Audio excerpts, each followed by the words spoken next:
Good morning, and I'd like to thank you for joining us here at the Greenbrier Church Online. We're in the middle of a study on the Sermon on the Mount, and I mentioned when we began this series that Jesus is calling us to a life that we might think is difficult or at times impossible. But he continues to go back to this fact that if we will just dedicate our hearts to him, then that will be seen in the way that we live. Today's text is no different.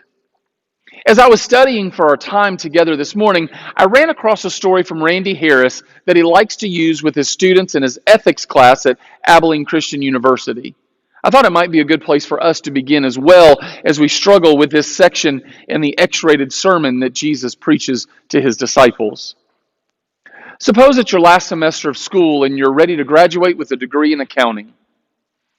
After graduation, you and your fiancé will be getting married and you're going to start your life together. You already have a job lined up, and right now it seems like this is the best your life has ever been. One morning, though, you get an email from the registrar's office. They tell you that you're one English course short of graduation, and if you don't graduate, you're going to lose your job, you have to push back the wedding, and so you take the only English class that fits into your schedule, Early American Literature. The first thing they have you read is the Scarlet Letter. Now, leave it to a Puritan to take the most salacious of possible topics and make it boring. But after you trudge through that book, you move on to Huckleberry Finn, which kind of excites you because you didn't know that that was actually literature. Next comes poetry, and none of it rhymes, and the only good thing about poetry is it's short. You're managing a B in the class, and you hate every moment of it, and finally you reach the last assignment in the course. They tell you that you have to read the great American novel Moby Dick. Now, for those of you who don't know this, Moby Dick is 800 dense pages about whaling. You're from Texas. Whales have never been an important part of your life, and you're thinking, you know what, up to this point I've been a really good sport, but there's no way I'm reading that book. So you take a few shortcuts.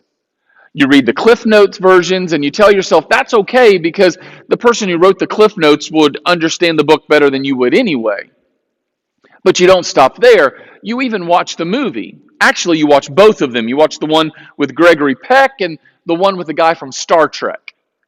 You don't really expect to get an A in the class, but if you can just at least pull a C, then you'll get on with your life. When it's time for the final, you arrive to class and you discover that the test only has one question on it. Did you read Moby Dick?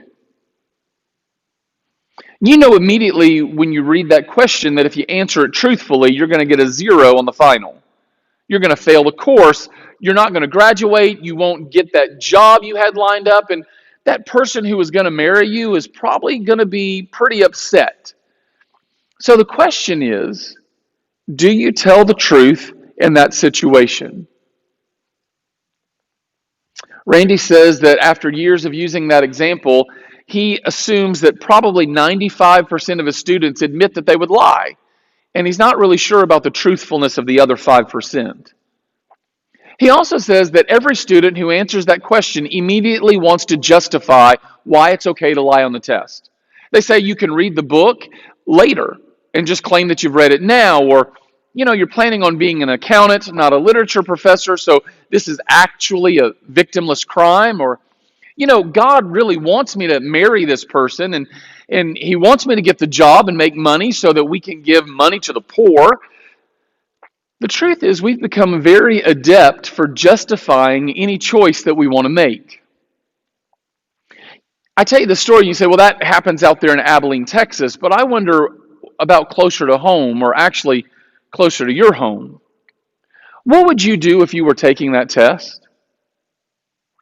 The truth is that for many of us, when it comes down to it, if the cost is high enough, our integrity's for sale. If it means we get the job or get the promotion or get out of a speeding ticket or out of trouble with our spouse, then maybe we're open to just wiping our feet on the truth a little. You see, when we go through our lives deciding whether we're going to tell the truth or not based on cost-benefit analysis, we're going to lie a lot. Ted Engstrom gives this definition of integrity. He says, simply put, integrity is doing what you said you would do. It means you keep your promises. If you promised a friend that you would return a call, integrity means you return the call. If you promised your child you would spend Saturday together, integrity means you keep that appointment. If you said you're going to pay back a loan, integrity says you make the payment. If you said you would show up, integrity says you show up on time. A promise is a holy thing. Whether we make it to the chairman of the board or we make it to a child, and the disciples that Jesus called, he called us to live lives of integrity. That call was not only for the men and women gathered on that mountainside, it was a call for us 2,000 years later as well. This morning, Jesus wants us to be honest with how well we're living up to that call. Is your life characterized by integrity? Now, let me caution you to be careful how you answer that question. You see, the men and women listening to Jesus knew from the Ten Commandments that telling the truth was a good thing. The Psalms, the book of Proverbs, the prophets, they all spoke about the fact that God detests and is disgusted by people who have become adept to telling lies. Yet apparently the folks on the side of that mountain had become pretty good at justifying their lack of integrity. So Jesus reminds them, and us, that if we're going to be serious about following him, then telling the truth and nothing but the truth suddenly becomes a really, really important part of our lives. But maybe you're like me. Maybe you learned pretty early in life that there was a way that we could tell a lie and it not count. All you had to do was cross your fingers. If you had your fingers crossed, you could say whatever you wanted to say and you had full immunity. And if anyone called you out on the lie, you would just show them that you had your fingers crossed and they were in on your joke. But something happens when you turn 10. You see, suddenly crossing your fingers, well, it loses its power. Now, just because crossing your fingers doesn't work anymore doesn't mean that our struggle with integrity gets easier. If we are going to be totally honest about being honest, we all have to admit that there are times that we struggle with our verbal fidelity. I'm not saying that we set out to be deceitful or to deceive other folks. It's just that sometimes we find ourselves in a position where it's easier just to tell a little fib. There are times when we just talk and we allow our words to get away from us. For example, have you ever been startled to hear yourself exaggerate a story without even thinking about it? It's not that you began the conversation with this intention that you were going to say something that wasn't quite true, but before you knew it, you found yourself embellishing your story. Or worse, have you ever caught yourself changing the facts of a story so that you would look better in the ears of the people that are hearing you talk? Usually these conversations are unimportant, they're forgettable, and yet we're still shocked to hear the words that are coming out of our own mouths. Or what about the 100 different ways that we tell little white lies every day? Have you ever massaged the truth to get out of trouble or complimented somebody when you didn't mean it? Have you ever kept silent when you should have told the truth, or maybe you said something in a way that would make you look better than you actually are? Did you exaggerate to make the sale? Did you mislead somebody to save face? While these aren't necessarily intentional, we're all guilty. We all struggle with telling little white lies or making little exaggerations that we can quickly explain away or justify. And yet the problem is that in the eyes of God, there's no such thing as a little white lie or a little exaggeration. Even our little sins sent Jesus to the cross. When a disciple of Jesus speaks, the person listening shouldn't have to say, "Really?" or "Is that true?" Because disciples always speak the truth. Jesus wants his followers to have an integrity that runs so deep that when we say yes, it always means yes. When we say no, it always means no. The only reason that we would ever need to say, "Cross my heart and hope to die, stick a needle in my eye," is because we don't have enough integrity for our words to stand on their own. When we say things like that, we're really confessing our own dishonesty. We know that our simple words can't be trusted, so we feel the need to persuade people to believe us. We want people to think, wow, he's really serious this time. Maybe this time I need to listen to him because he's telling me the truth. But once again, in this X-rated sermon, Jesus is calling us to live a life that resembles his life. Not only in the way that we interact with each other, but we need to live in such a way that people begin with the assumption we're telling the truth. Because our yes has always meant yes, our no has always meant no, and there's no need to add anything else to that conversation. Solomon writes in Proverbs 12:22, "The Lord hates liars, but is pleased with those who keep their words." In other words, integrity is not something you can sort of have. You're either a person who lies and you're living at odds with your Creator, or you're a person who tells the truth and you're pleasing to God. Jesus is calling his disciples to be people of integrity, and we don't have to stoop to make promises or oaths to enhance our credibility.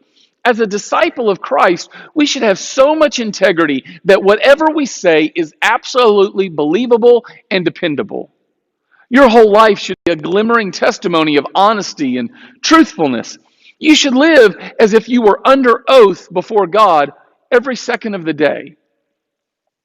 So quickly, I want to mention 3 ways that I believe that we can let our yes be yes and our no be no.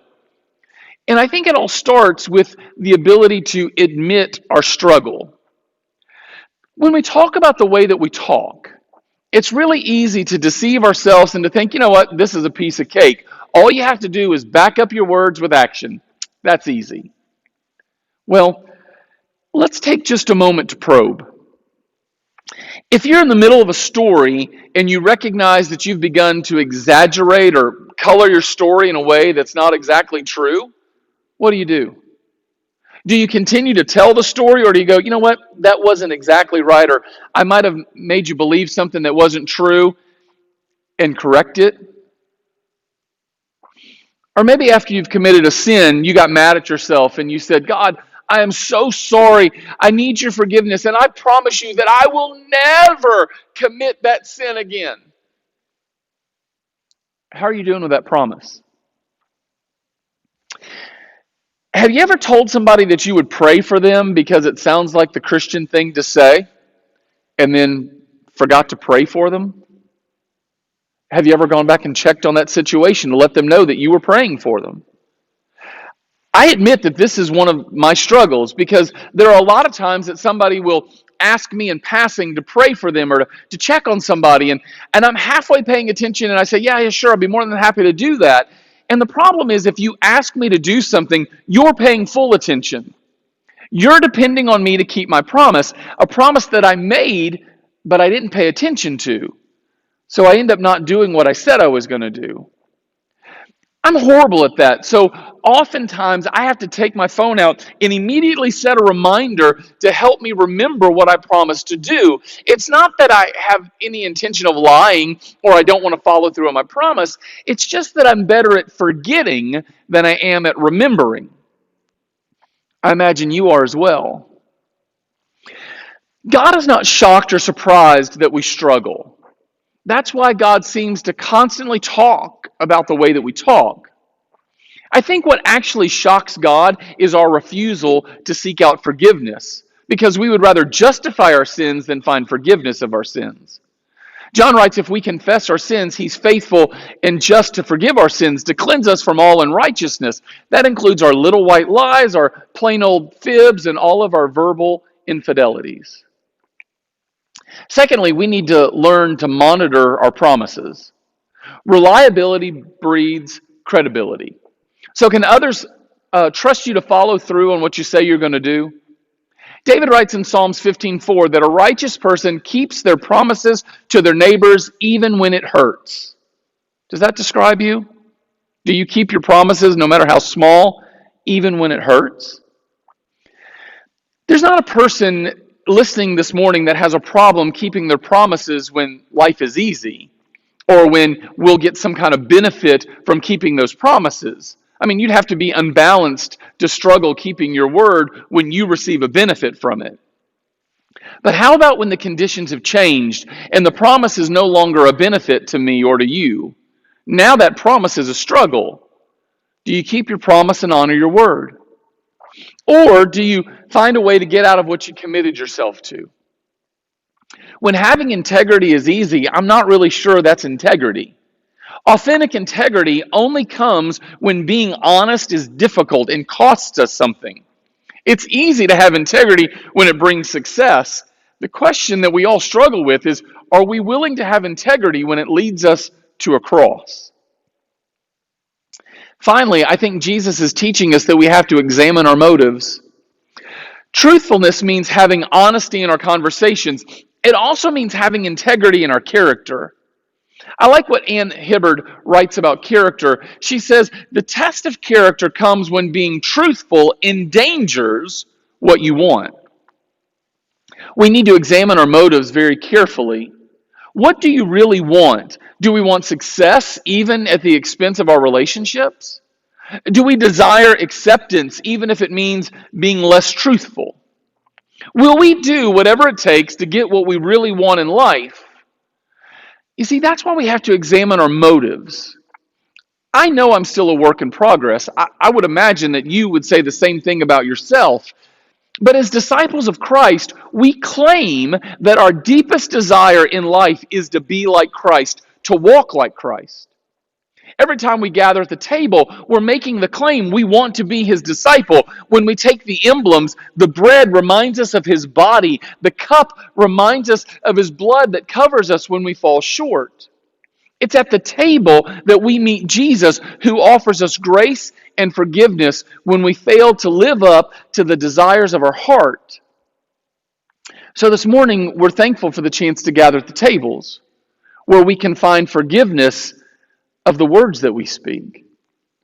But as we gather at the table this morning, we want to consider these two questions. First, is integrity something you can sort of have? Can you sort of be a person of integrity, or does it involve you to go all in? And secondly, we want to ask ourselves, what price are we willing to sell our integrity? Or would you have said that you read Moby Dick? I believe that Jesus wants us to be people of honesty and love and compassion, especially in the words that we use, because the words tell the truth about our heart. As we spend time at the table this morning, as we take those emblems, we are claiming that we want to be like Christ. Let's allow this to be a time that we can be honest about the words that we use, about the depth of our integrity, so that God can forgive us of our shortcomings, and that tomorrow we can be more like Christ than we are today. I hope that you have a great week this week, that during this week you will be able to spend some time thinking about and talking about the way that we talk, so that we can be men and women who are known by the very fact that our yes means yes and our no means no. I hope you have a great week, that you know that you're loved, and that you go in peace. I look forward to seeing you very soon.